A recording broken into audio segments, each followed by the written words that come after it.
back to my channel. Yes, today is Thursday again, and we have a special thing today with the Critical Drinker, but let's start with greetings before we get into the title. Hello, my name is Daniel. I'm your host, your guy in the chair. He said it! And today, yes, it finally happened. The Critical Drinker here his thoughts about the Starfleet Academy being canceled. Hallelujah. Well, let's sit back and enjoy. So enjoy.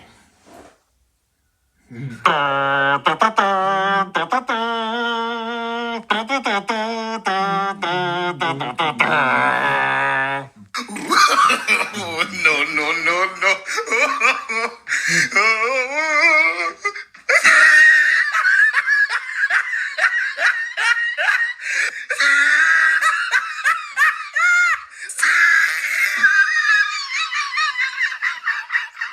You know, some decisions in life lead to such entirely predictable consequences that you wonder why they were even made in the first place. The Vindaloo curry from that dodgy takeaway down the road that leads to diarrheal outpourings of such explosive force that they threaten the structural integrity of both your toilet bowl and your rectum.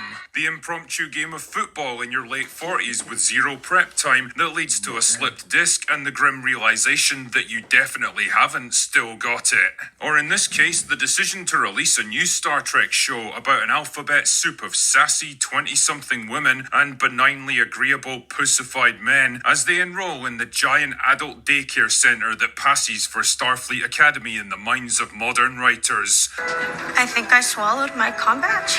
Already. Filled with cringe-inducing attempts at Joss Whedon-style quippy dialogue written by aging millennial losers without an ounce of talent or experience to their names, desperate attempts to pander to an intellectually stunted Gen Z audience that has as much interest in Star Trek as I do with experimental feminist theatre, and rounded out with some of the worst set design, direction, and performances in the entire 60-year history of the franchise. And the result? A one-way ticket to Cancellation Town, baby. Population, Starfleet Academy. Oh no! What happened? That's right. Much to everyone's non-surprise, and to the dismay of literally dozens of people who claim to be fans on social media, the news broke last night that Paramount had wisely decided to flush this laughable turd of a show down the refuse chute of entertainment history at their earliest possible convenience. Which in this case means at the end of Season 2, which is only getting made because it was already commissioned before Season 1 even came out. You sure about that? You sure about that? Damn, man, talk about counting your chickens before they've hatched. These guys were counting them before the hens even started fucking. Now, remember how I said that Skydance buying over Paramount late last year was probably going to lead to some major changes once all the formalities were out of the way? David Ellison and his buddies had some breathing room to evaluate their lineup of projects, and that the first target for cancellation should absolutely be Star Trek? Well, there you go. Actually, now that I think about it, someone should probably do a wellness check on Robert Picardo. That dude looked more drunk than me even before the news broke. Oh, steady there, big man. Anyway, let us see what Paramount has to say about the matter. Quote, "We're incredibly proud of the ambition, passion, and creativity that went into bringing Star Trek's Starfleet Academy to life." Are you? Why? What part of it are you most proud of? The 51% audience score? The fact that it barely even made a ripple on your own streaming platform? The absolute mockery that it earned from the entire internet? The $100 million of badly needed cash that you flushed down the shitter to make this thing happen? Not to mention the tens of millions you still have to pour into Season 2? Great plan. Thank you. He likes your plan, Chief.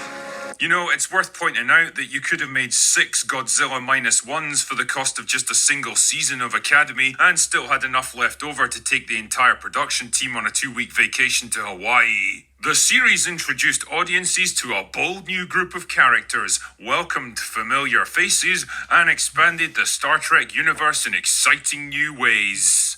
You sit on a throne of lies. Tell me, which new character was your favorite? The body-positive hologram with learning difficulties? The other body-positive cadet with learning difficulties who managed to swallow her own communicator somehow? I don't think anyone wants to crawl through her Jeffrey's tube. The body-positive officer in charge of physical fitness who looks like climbing a flight of stairs would involve making camp for the night and trying for the top the following morning? You know, I think I'm spotting a bit of a theme here. The captain who treats the bridge of a starship like a charming little book and coffee shop in Portland. The gay, sensitive, dress-wearing Klingon born from a polyamorous relationship that... Ah, fuck it, I just can't with this show, man. We're grateful to Alex Kurtzman, Noga Landau, Gaia Violo, and the entire cast and crew who pushed storytelling boundaries in the spirit of Gene Roddenberry's vision. It's all bullshit. All of it. Oh dear, someone's telling porky pies, aren't they? This vacuous, childish, incompetent replication of Star Trek would be enough to make Gene Roddenberry go... And yeah, I used that scene because it still haunts me to this goddamn day. I think we both know that if I was to go to his grave and play an episode of Starfleet Academy loudly enough, I'm pretty sure he'd rise from the ground, driven by pure rage at what had been done to his creation, and hunt down every single person involved in it. Pray that I do not enact such a Machiavellian scheme. I think my favourite part of this might be the final sentence, though. We look forward to sharing the upcoming second and final season with everyone and continuing to celebrate the cast, crew, and all that was accomplished with this series. You sure about that? I really don't think you want to be talking about Starfleet Academy in terms of accomplishments, lads. The fact is, you gambled this entire project on one thing, the modern audience, and you lost. Big time. Why? Because you gambled on something that never even existed. It was nothing but a smokescreen, don't you know? The tiny minority of moronic, terminally online activists who make the most noise on social media aren't loyal fans of your franchise that'll support your product, or even consumers that can be exploited for money, because they have none. And if they did, they wouldn't give it to you, that's for fucking sure. All they care about is winning, breaking down another barrier, capturing another cultural landmark to deny it to their enemies, destroying someone else's toys so that everyone will be just as miserable as them. And it seems in Alex Kurtzman, they found the most useful of idiots.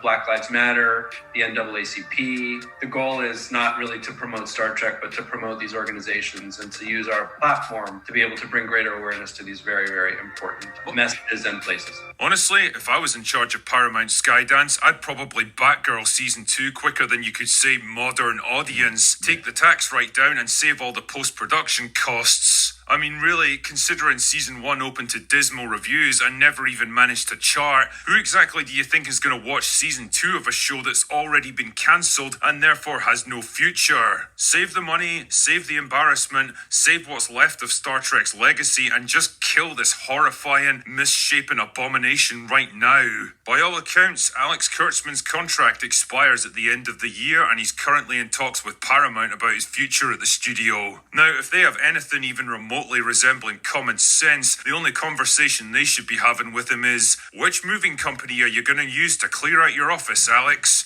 And how can we speed things up? Starfleet Academy isn't just the death rattle of modern Star Trek, it's the final expulsion of toxic, putrid gases from the bloated, decomposing corpse before the whole thing collapses in on itself. Like an origami chicken. Shut up, you. There's no diplomatic way of saying this, and if there was, I wouldn't take it anyway because I'm a bit of a dick when it comes to this sort of thing, but I mean it with absolute sincerity when I say, fuck off, Starfleet Academy. You will not be missed. Anyway, that's all I've got for today. Go away now. Hey guys, I hope y'all heard what he had to say. You liked it? I mean, it's about time they finally got rid of that Star Trek. They really do not do Star Trek any service. That was straight trash. Throw it away and burn it. All the copies. I think. But hey, I hope you like what you saw. You want to see more, and you like to see more. Don't forget to like, comment below, share, and subscribe. Yeah, but I hope you had an awesome night and the rest of your day goes really well. And then I'll see you in the next video. Bye.